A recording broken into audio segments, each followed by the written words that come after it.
C'est reparti sur la Dordogne. Petit coup du soir, il est 17h30. Il y a les derniers canoës et kayaks qui sont passés.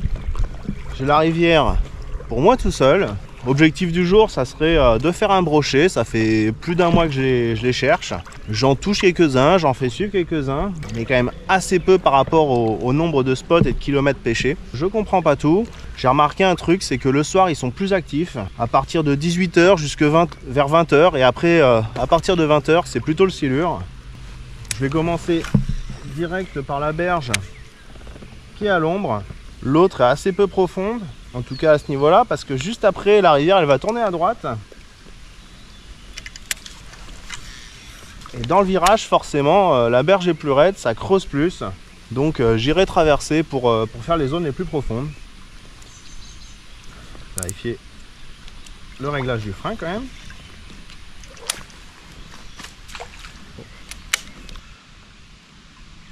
Oh, un silure.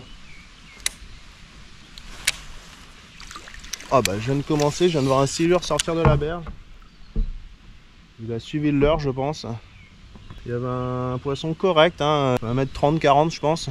Donc c'est pas ce que je cherche aujourd'hui. Mais ça reste très intéressant parce que dernièrement j'ai eu du mal à les localiser. Surtout à ces heures-là, à partir de 20h, je les croisais un peu plus. Je vais pas particulièrement aller chercher les spots à silure, mais bon, si j'en fais un, franchement je dis pas non. De toute façon, là je suis équipé costaud et ça serait un bon moment de rigolade.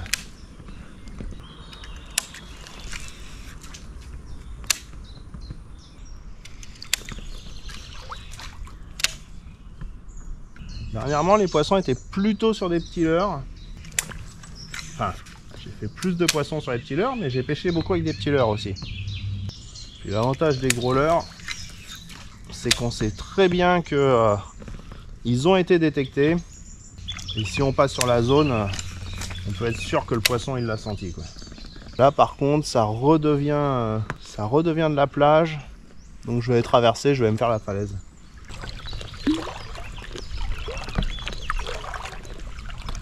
Du coup on passe sur la berge Soleil, mais la plus profonde. Et puis bah, elle est très encombrée, donc il y a des grosses zones d'ombre. Une autre falaise un peu plus bas, c'est parmi les derniers brocs que j'ai touchés. Alors pas sortis, mais touchés quand même. Et ils étaient plutôt à la sortie de la falaise, donc celle-là, alors qu'habituellement je retraverse plus tard pour aller pêcher un arbre où je connais un silure, et ben je vais rester jusqu'au bout et espérer croiser le brochet qui va être sur la fin de la falaise. On va bien voir, ça c'est le plan. Ensuite, ce qui se passe vraiment, ça c'est la pêche.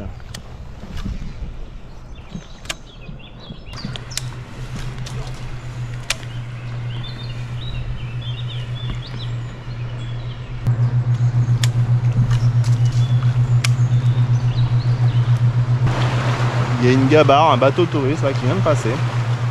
Ça fait des grosses vagues. Et on pourrait se dire que c'est terrible pour la pêche parce que ça fait beaucoup de bruit. D'un autre côté, c'est des bateaux qui passent toute la journée pour les activités touristiques. Donc les poissons sont vraiment habitués à ces bateaux.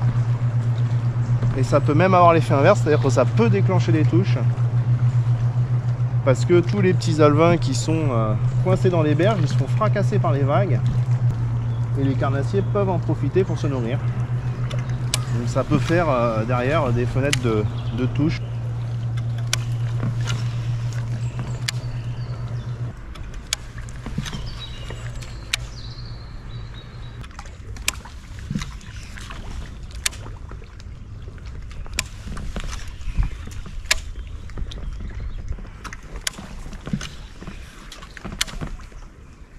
J'anime beaucoup au moulinet là. J'essaye de varier les rythmes, faire des petites pauses, des petites accélérations. Si je prends des touches, je pourrais affiner. S'ils prennent sur la pause, sur l'accélération, je pourrais affiner l'animation, mais pour l'instant je teste un peu tout.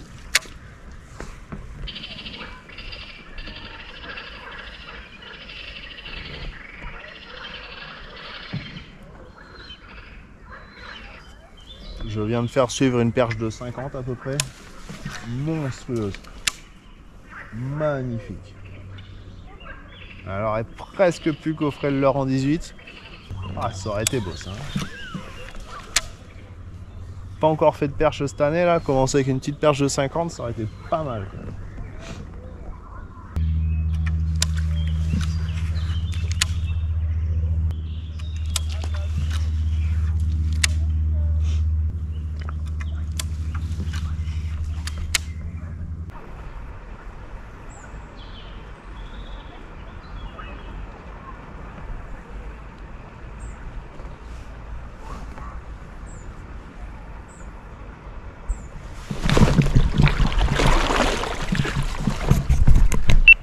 J'ai vu un silure arriver et on a un poisson de 2 mètres. J'ai vu un silure arriver en descendant le courant là. Alors c'est pas ce que je cherchais aujourd'hui, mais je l'ai vu arriver droit sur le leurre quand j'étais en train de remonter dans la surface. Il y a plus de 2 mètres de fond là. Ah ouais, il remonte le courant. Oh, il a pris à vue. Fantastique, je peignais la zone là, les arbres. On a un poisson de 2 mètres. Hein. Je vais essayer de pas péter l'hameçon. Là, je peux rien lui faire. Là, il remonte. Je suis encore dans une zone calme. Je l'ai vu vraiment. J'ai arrêté d'animer le leurre. Je l'ai vu approcher.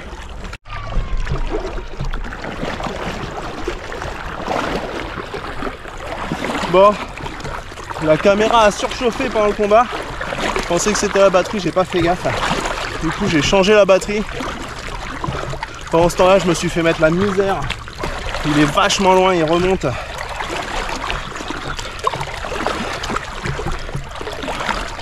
J'ai vraiment galéré à essayer de ne pas le perdre, garder l'attention et le combattre à une main. Pendant que je fouillais là, aller chercher ma caméra. D'ailleurs, je vais refermer avant de perdre des pièces. Pour ma rivière, là c'est du big. Je pense que ça se voit peut-être à la gueule de la canne. C'est une 80-180.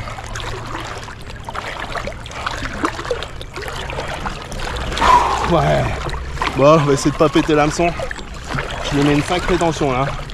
Mais il remonte. Je pense que je suis parti pour un bon 20 minutes. Oh, il y a des herbiers là. S'il te plaît, va pas trop te tanker dedans. Oh, il est extraordinaire. Vous voyez, ça bulle. Ouais. Là c'est cool, je vois le fond, c'est du galet, c'est propre, il n'y a pas énormément de fond. Ok, ça bulle bien. Là il part dans la bordure, mais il n'y a pas d'arbre. Donc je peux le laisser partir.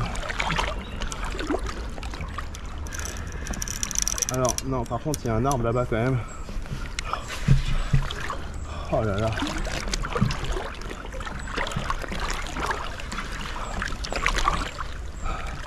Ah, je mets pas le gant tout de suite hein, parce que même s'il est pas loin du flot de tube, dans pas beaucoup d'eau, lui je l'ai pas encore sorti. Hein.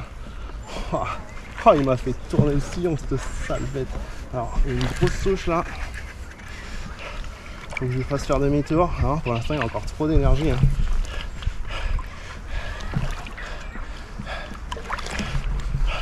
Alors vas-y, sors de la branche, sors de la branche.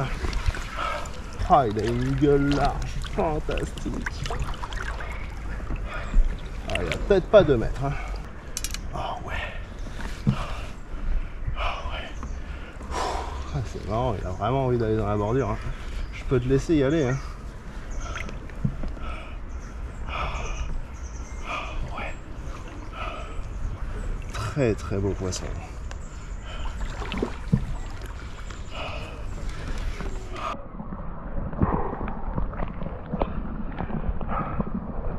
Mettre le gant, moi s'il met un rush à ce moment là, il peut m'arracher la canne des mains. Voilà. On tient bien les cannes, profite du courant pour essayer de le placer en dessous de moi.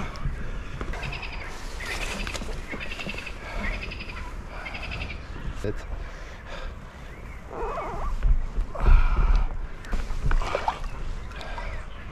il a moins d'énergie. Celui-là, je l'ai jamais attrapé. Il a la gueule déformée, il ressemble pas aux autres beaux poissons que j'ai fait dans le coin. En plus, j'ai la petite plage là pour faire les photos après, alors ça sera peut-être un peu à contre-jour. Ah, il veut pas venir, hein. Ça c'est la moitié du combat, c'est quand il est au fond collé, et la moitié ensuite c'est décollé du fond. Il va avoir du mal à attraper, là il veut pas se tourner dans ma direction. Ah putain.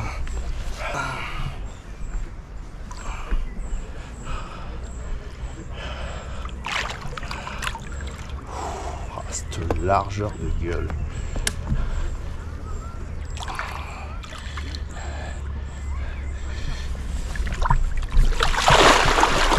Oh oui. Ah ouais. Ah putain. Ah, il a la gueule complètement déformée. Ah ouais. Ah, trop génial. Trop génial.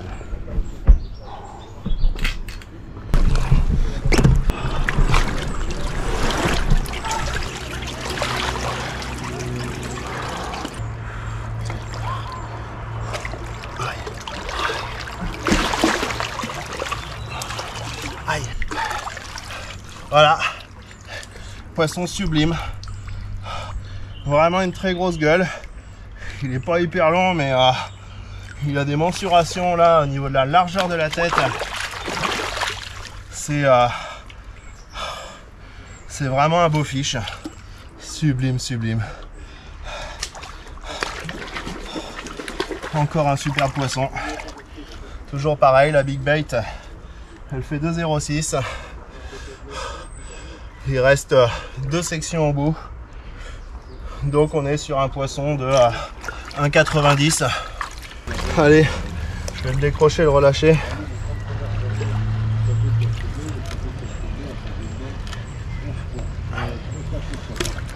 Voilà, nickel. Le leurre en 18. Allez, retourne à tourner les mains mon petit.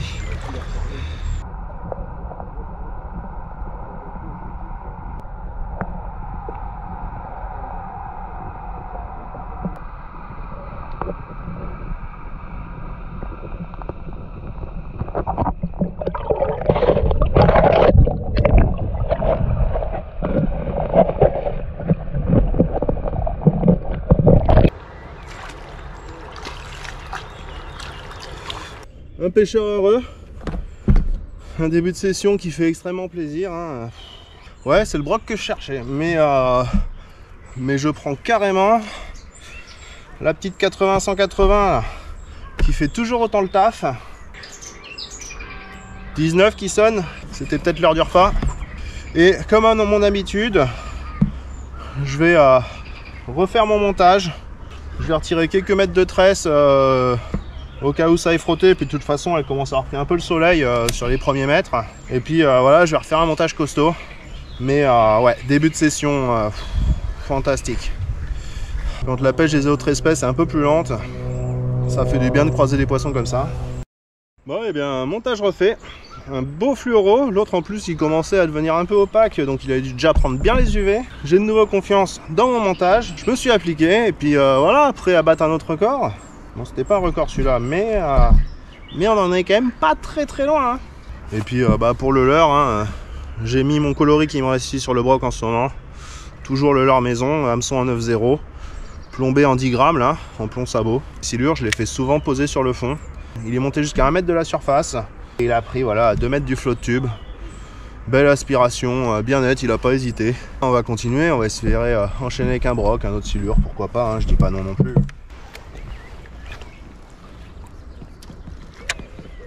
Grosse zone large, là je vais prospecter en linéaire avec petite accélération, petite pause.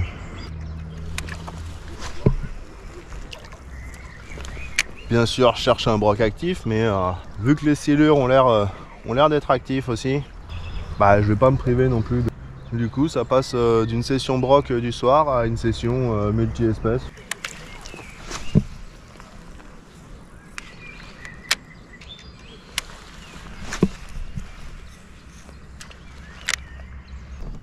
Allez, petite berge suivante. Petits enrochements parce qu'il y a la route derrière. C'est pas la berge la plus naturelle, mais oh, joli banc de je sais pas quoi, petit cheval ou perche qui suivait. Bon, ils étaient plus petits que le leur, donc... Mais, s'il y a du blanc, il y a du karma. L'air de rien, j'ai perdu une grosse demi-heure là avec le silure. Enfin, perdu. C'est pas du temps de perdu, un poisson comme ça non plus. Mais là, ça va être surtout la fin de parcours qui va m'intéresser. Avec une grande zone calme, beaucoup d'herbiers. Espérer trouver un broc là-dedans actif. Ou au pire des cas, un silure qui remonterait chasser là-dedans. Ça.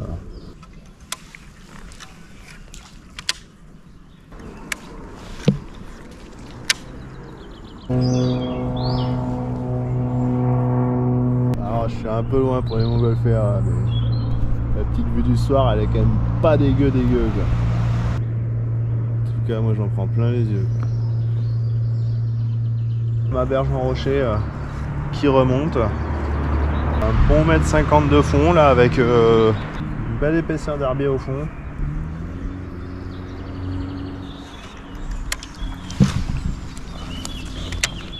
Et là on apprécie ne pas avoir d'agrafe, avoir un plomb un peu triangulaire à l'avant qui va plus glisser dessus. Et surtout un hameçon qui est planté dans la masse. Ou si je mets pas des énormes ferrages, bah en fait l'hameçon il sort pas. Donc je peux vraiment glisser sur les herbes. Même si par exemple pour le broc, quand on se prend dans les herbes, mettre des gros coups de ferrage, ça fait des grosses accélérations au leurre. Et parfois ça peut déclencher les poissons. Et peut-être que j'ai carrément tort à ce niveau-là et que ça fait des semaines que je pêche beaucoup trop lentement. Et je suis pas un très grand fan de pêcher vite. Un bon point à travailler ça, les vitesses de récupération.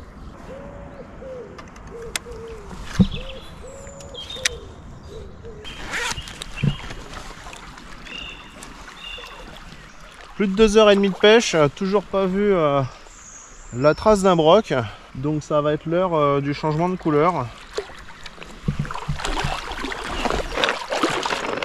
Et là pour le soir, j'ai bien envie de mettre un petit rouge et blanc là. Le coloris un peu particulier, mais je me dis d'un autre côté que ça peut contraster un peu, pourquoi pas. Sinon l'autre solution ça aurait été de mettre quelque chose de beaucoup plus sombre pour dénoter avec le ciel. Et puis l'air de rien, ce leurre là il est très mat aussi, j'ai mis beaucoup de colorant. Donc il a quasiment aucune transparence. Et du coup à contre-jour il va quand même être sombre en fait pour les brochets qui sont en dessous. Puis voilà, ça pêche à nouveau. Ça me plaît bien. On va voir si c'est pareil pour les poissons. Et bah dis donc là pour le gros week-end, les montgolfières elles sont sorties. Ouais. Pas pire comme petite vue du soir là. Ça veut pas, il se passe rien pour le moment.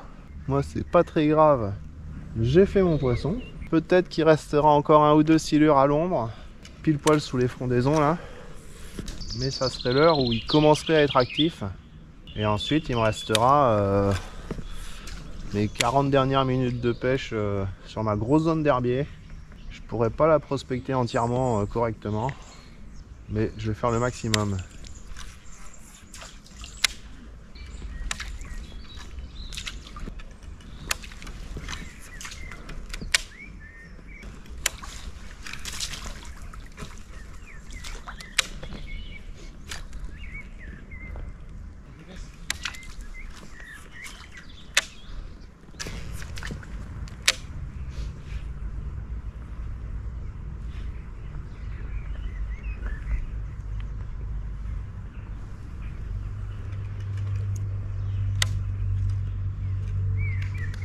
Je viens de voir une autre perche, une très grosse perche.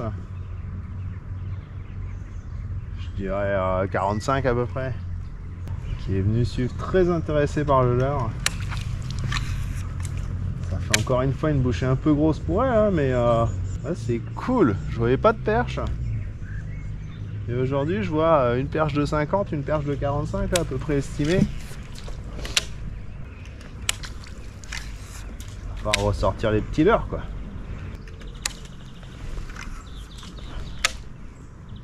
Je vais descendre un bon kilomètre de rivière là et puis je vais aller bouger sur les derniers postes en espérant que ça le fasse. Par contre j'ai complètement oublié le pull et autant c'est une des semaines les plus chaudes, autant là ça se refroidit vachement. Je pense que je vais me pêcher la dernière demi-heure rapidement et puis ensuite retour à la maison avec les derniers rayons de soleil. Moi j'ai déjà ma sortie.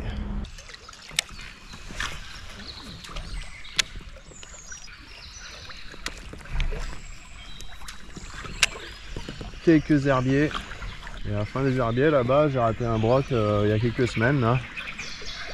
Je dirais 2 semaines à peu près. Il y a forcément du monde là-dessous hein, mais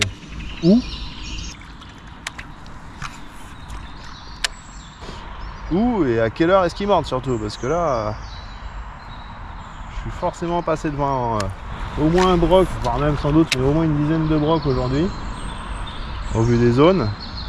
Le dragon. Mais personne qui réagit, personne qui sort. Alors que je ressorte un peu les spinners, on va voir si je peux refaire bouger quelques poissons.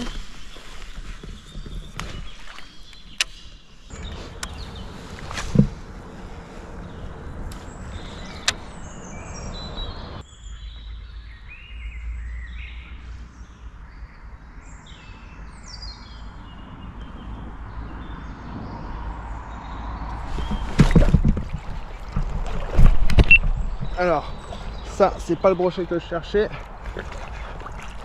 Oh, j'ai vu un gros se retourner. C'est pas lui que j'ai vu faire demi-tour. Ah, j'ai vu un gros poisson faire demi-tour. Ça, c'est la bouffe de celui de tout à l'heure. Bon, toujours pas un broc, hein. Ah oui, ah oui, ah oui. Ah ouais, il y en a un deuxième qui est venu le graille là. Ah, je me disais, c'est marrant, il a... Ah oui. Oui, il y en a deux. Il y en a deux.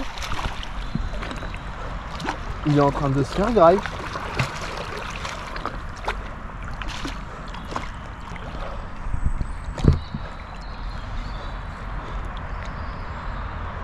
Oh, il s'est fait déboîter.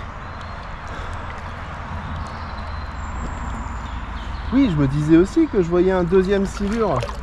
Parce que j'avais vu une grosse barre noire là. J'avais vu une grosse barre noire.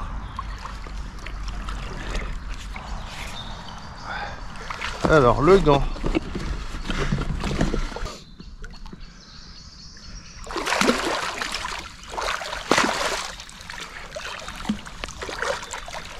Ça, de toute façon, c'est infatigable ces petits machins. Hein. Par contre, je vais y aller vraiment en force. Ouais, toi, je suis désolé, hein, mais à cause de moi.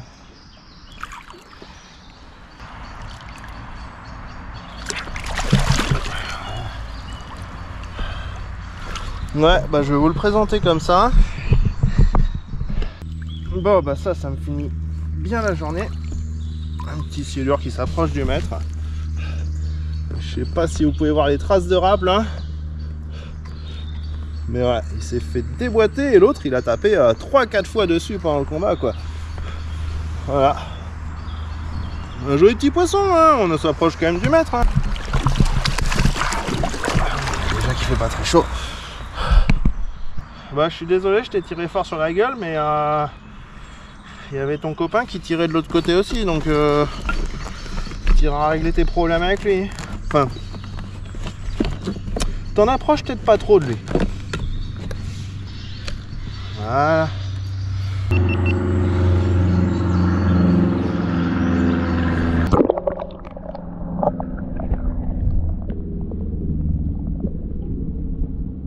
Ouf, sacrée action. Superbe.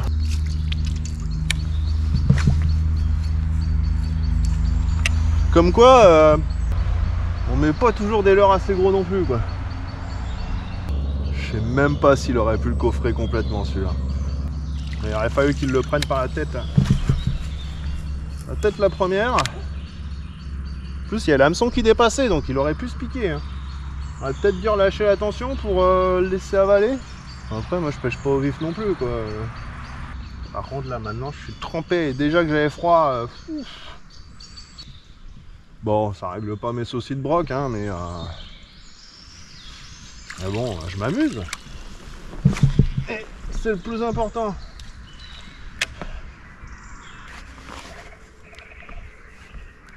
Bon, le soleil est couché depuis un quart d'heure.